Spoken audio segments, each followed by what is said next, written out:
El siguiente capítulo después de nivel es la variable presión, la segunda variable importante clásica en instrumentación. Se va a comenzar con un pequeño marco teórico para definir lo que es la presión y cuáles son las unidades más comúnmente utilizadas en la industria. La definición de presión, que es una variable física, es muy sencilla, simplemente la relación entre la fuerza aplicada sobre una superficie, P igual F entre A. Y en términos de tipos de presión se puede hablar de presión absoluta, presión atmosférica, también llamada barométrica, presión relativa o manométrica, diferencial y vacío. Importante es la relación entre la presión absoluta y la atmosférica y la manométrica. La presión absoluta con respecto al cero absoluto o al vacío es la presión atmosférica, que es la que ejerce la atmósfera sobre la superficie en la cual se está midiendo esa presión, más la presión manométrica, que es la presión del dispositivo en cuestión o del instrumento. Por lo general, los instrumentos de presión, igual que los de nivel y los de otras variables, se pueden clasificar por tipos según su funcionamiento. Por ejemplo, el manómetro es el nombre genérico que se utiliza para medir presiones por arriba de la presión atmosférica. El vacuómetro es aquel instrumento que mide la presión por debajo de la presión atmosférica. Y el barómetro es el medidor de presión atmosférica, por ejemplo, en una estación climática. La relación entre todas esas presiones se puede ilustrar de una manera gráfica con esta representación aquí a continuación. Se tiene la presión absoluta, que es la presión sobre el cero absoluto. El cero absoluto se consigue, por ejemplo, fuera de la atmósfera terrestre. La presión manométrica es la presión sobre la presión atmosférica, por encima de la presión atmosférica, teniendo la presión atmosférica como base, que es la línea azul en el diagrama. La presión atmosférica es la presión que ejerce la atmósfera sobre la superficie de la Tierra, que bajo condiciones estándar, a nivel del mar y temperatura estándar, es lo que se define como 760 milímetros de mercurio o una atmósfera. La presión diferencial es la diferencia entre dos presiones. Por ejemplo, se vio en la variable nivel que existe una serie de instrumentos para medir nivel basados en celdas de presión diferencial, celdas dP, que miden la diferencia o resta entre la presión del lado de alta y la presión del lado de baja. Eso es lo que se conoce con el nombre de presión diferencial. Bien, con esos conceptos ya aclarados, se puede entrar ahora en las unidades para medir presión. Tal vez la variable presión sea la que más unidades ofrece para su medición. La diferencia de nivel, la diferencia de temperatura, donde realmente se usan 2 o 3 variables, grados centígrados, grado Fahrenheit y grado absoluto. En la presión se tienen muchas formas de medirla. La unidad sistema internacional es el pascal. El pascal está definido como la fuerza de un newton aplicada a una superficie de 1 metro cuadrado y es una presión sumamente pequeña para estándares humanos. Un newton es la fuerza ejercida aproximadamente por una masa de 100 gramos en la superficie de la Tierra. Imagínese 100 gramos, es decir, el peso de una carta dentro de un sobre grande, colocado sobre una superficie de 1 metro cuadrado. La presión es muy pequeña. Por eso se usan, en el caso de utilizar pascal, unidades más grandes, múltiplos del pascal, como por ejemplo el bar. Un bar es exactamente 100.000 pascal, es decir, 10 a la 5 pascales, y equivale a aproximadamente a la presión ejercida por 1 kilogramo fuerza, 1 kilopondio, sobre una superficie pequeña de 1 centímetro cuadrado. Luego está la atmósfera, que está definida como la presión ejercida por una columna de 760 milímetros de mercurio, y eso equivale aproximadamente a un bar, exactamente 1.0132 bar, y también hay una equivalencia importante con una medida de presión imperial utilizada en Inglaterra, los Estados Unidos y otros países, que es la libra por pulgada cuadrado, abreviado PSI. Una atmósfera es equivalente a 14,7 PSI-A. La A significa absoluto, es decir, medido con respecto al cero absoluto de presión, a diferencia de la G, que significa presión relativa, presión medida con respecto a la gravedad, con respecto a la presión atmosférica. En esta tabla fácilmente se puede observar que hay varias medidas de presión y no están todas aquí representadas, y es una tabla donde se puede también ver la equivalencia entre las medidas más importantes. Por ejemplo, en el caso de un PSI equivale a 6.895 pascal. Un bar son 10 a la 5 pascal, como se dijo anteriormente, son 14.5 psi. Y una atmósfera es un poco más de un bar, 1.0132 y 14.7 psi. Tal vez esas son las unidades más importantes. Cuando se haga la medición de vacío se va a hablar de milímetros de mercurio, pero eso será al final del tema. Este cuadro representa las conversiones más importantes. También en la tercera parte se ve la diferencia entre el PSI-A, que es libra por pulgada cuadrado absoluta con respecto al cero absoluto de presión, y el PSI-G con respecto a la presión atmosférica. Por ejemplo, 0 PSI-G aquí abajo es presión atmosférica, 0 PSI-A es cero absoluto. ¿A qué corresponderá 14.7 PSI absoluto? Bueno, yendo a la tabla de la página anterior, fácilmente se puede ver a qué corresponde exactamente esa presión. Bien, en la clasificación de los instrumentos de presión para medir presión en la industria, se puede hablar de los siguientes tipos. Instrumentos clásicos mecánicos, también transductores o elementos primarios mecánicos, que se dividen en de medida directa, tipo U, cubeta, tubo inclinado, muy poco utilizado hoy en día en la industria. Elásticos, burdón, diafragma y fuelle, que son utilizados muy frecuentemente como elementos primarios, tal vez formando parte de otro tipo de instrumento de medición o de otra clase de mediciones de presión, pero son los instrumentos clásicos para medición de presión. Luego están los electromecánicos, que combinan parte eléctrica y parte mecánica y se pueden dividir en varias categorías: resistivo, magnético, capacitivo, extensiométrico, también llamado celda de carga, y piezoeléctrico. Y por último, la medición de vacío, donde se puede clasificar el vacío como bajo vacío, medio vacío, alto vacío. Para el bajo vacío se pueden utilizar diafragmas, por ejemplo, es decir, instrumentos mecánicos. Para vacío moderado, térmicos, y para alto vacío, instrumentos de medición de presión basados en el principio de la ionización de un gas. Todo esto se verá en las correspondientes subcapítulos de este tema. Bien, se comienza con los elementos de presión mecánicos de medida directa. Se basan en la ecuación de Pascal, la misma que se utilizó para medir nivel con celdas de presión diferencial. La presión absoluta, definida como la densidad por gravedad, es decir, peso específico, por altura del líquido o del gas cuya presión se está midiendo. Esa ecuación sirvió para determinar cuál fue la presión atmosférica con el llamado barómetro de Torricelli, que no era otra cosa sino un tubo de vidrio al vacío colocado dentro de una cubeta llena de mercurio. Como el mercurio tiene una densidad muy alta, bastante más alta que la del agua, del orden de un poco más de 13 veces más de la del agua, la presión subió, o sea, la columna de mercurio subió en el tubo una altura aproximadamente de 76 centímetros, que es lo que hoy se conoce como 760 milímetros, y esa es la presión atmosférica estándar a nivel del mar y a temperatura estándar. Bien, pero eso desde el punto de vista físico tal vez tuvo una importancia muy grande. Sin embargo, desde el punto de vista de instrumentación no se utilizan esos instrumentos por ser muy imprácticos. Aquí se tiene un ejemplo de cómo se podría medir la presión de un gas encerrado en un compartimiento, aquí identificado con la letra P, utilizando estos elementos mecánicos de medida directa.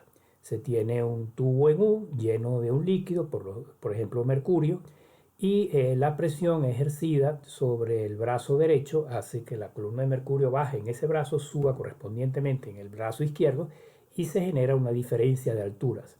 Según la ecuación de Pascal, esa diferencia de alturas es proporcional a la diferencia de presiones P menos P0, que es la atmósfera, dividido entre el peso específico del líquido, tal cual como se puede despejar de la ecuación que aparece aquí arriba. Ese elemento, llamado también manómetro o manómetro en U, tiene varias versiones. Aquí la versión clásica, arriba a la izquierda, el manómetro de Well a la derecha, y abajo el manómetro acoplado a un transductor tipo flotador y el manómetro inclinado. Como se nombró anteriormente, pocos utilizan estos instrumentos en la industria. Como ejercicio, se pide determinar cuál sería el delta H en esta medida de presión con un tubo en U, donde del lado derecho el tubo está abierto a la presión atmosférica, del lado izquierdo a la presión de proceso, y el delta H sería entonces equivalente a la diferencia de esas dos presiones, P de proceso menos P0, dividido entre la densidad o peso específico, mejor dicho, del fluido, que en este caso aquí el fluido D es Hg, que es mercurio. En el laboratorio, en la escuela, se hace una medición de presión con este dispositivo, con un tubo en U con mercurio. Hay que tratarlo con mucho cuidado porque el mercurio es un líquido sumamente volátil y también peligroso, venenoso si se quiere. No sé si en este semestre, por las condiciones actuales, se va a poder hacer la práctica físicamente. De todas maneras, bueno, el encargado del laboratorio ya se comunicará con los estudiantes para ver cómo se procede con respecto a este tema. Bien, el primer elemento ya más usado comúnmente en la industria como elemento primario de medición de presión y también en una práctica muy importante en el laboratorio es el tubo de Bourdon. El tubo de Bourdon consta de un tubo elástico que tiene una forma circular o semicircular y es un anillo espiral. En un extremo está cerrado, aquí arriba se encuentra cerrado, y en el otro extremo aquí abajo está la entrada de presión de proceso. Al entrar el gas por este tubo, se produce una ligera deformación que se amplifica mediante este sistema de piñón-varillaje para indicarlo en una aguja indicadora y en una escala apropiadamente calibrada con una presión patrón. Exageradamente, aquí a la izquierda, la sección transversal del tubo metálico es elíptica, pero cuando se está sometida a una presión externa, que puede ser de varios cientos de bares, la sección transversal tiende a perder la forma elíptica y a convertirse o aproximarse a un círculo. Un corte del tubo de Bourdon muestra el detalle de su construcción. Aquí están las partes, comenzando en la parte inferior por el niple que sirve de conexión al proceso, la placa de movimiento superior, el cuadrante dentado, el tornillo de unión, el punto de cero para la calibración, el extremo del tubo, el tubo como tal, el muelle espiral, piñón, cuadrante y el indicador, generalmente de plástico o de vidrio, donde está la escala graduada. El segundo elemento mecánico elástico es el diafragma, también muy comúnmente utilizado como elemento primario.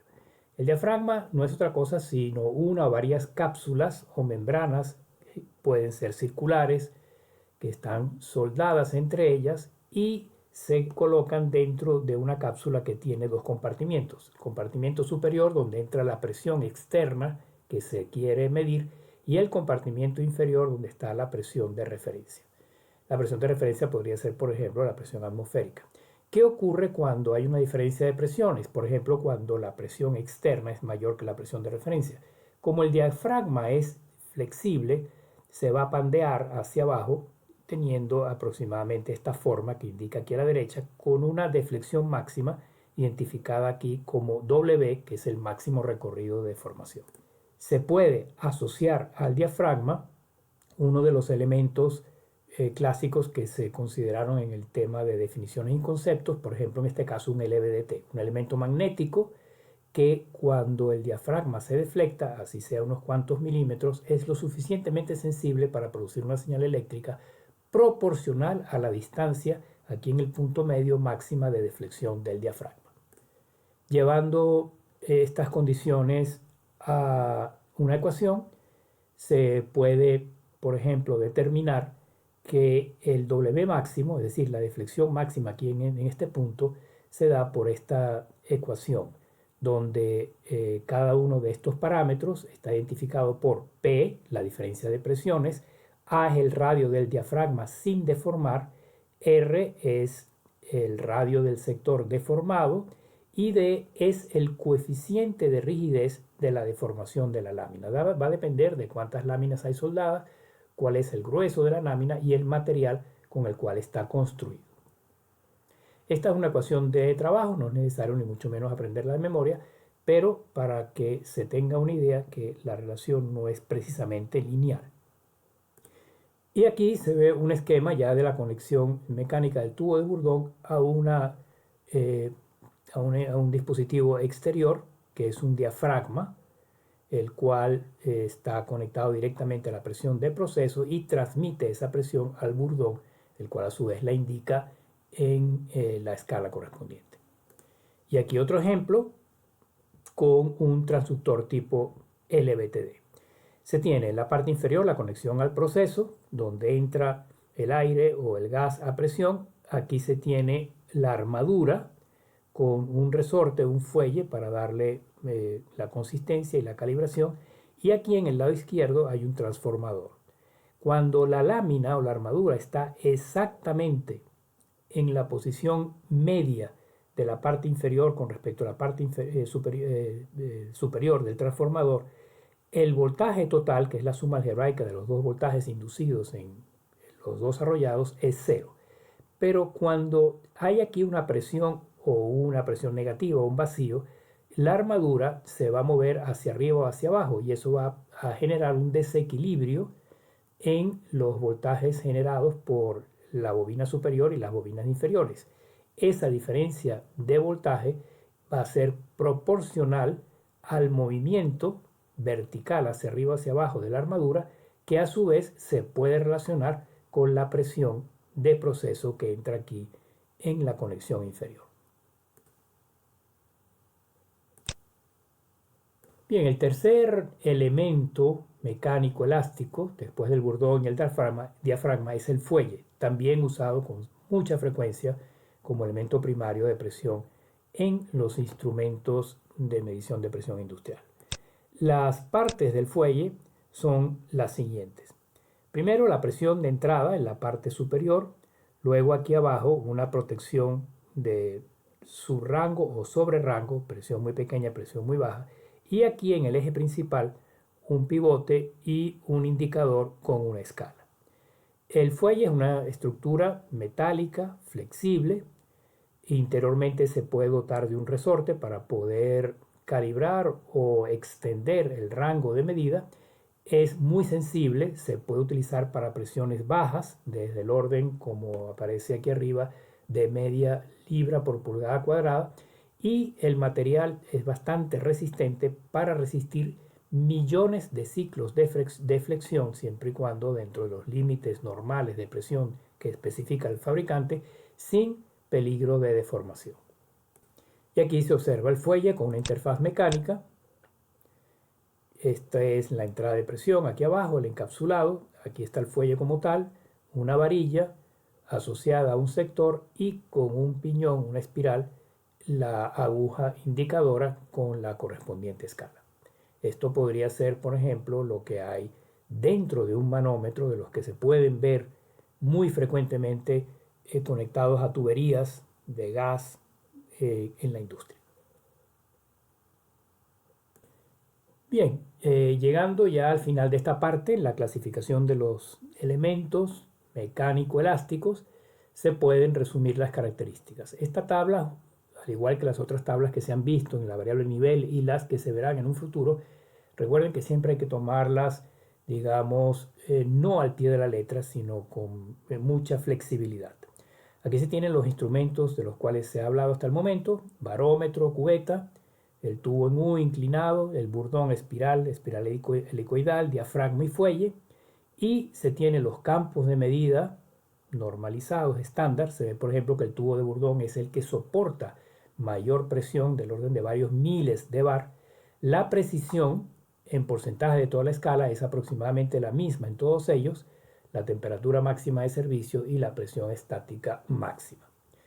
Entonces, como se dijo anteriormente, muy cuidadosamente hay que tomar estos valores porque puede ser que en la industria existan instrumentos de ciertos fabricantes que sobrepasan las cantidades aquí dadas.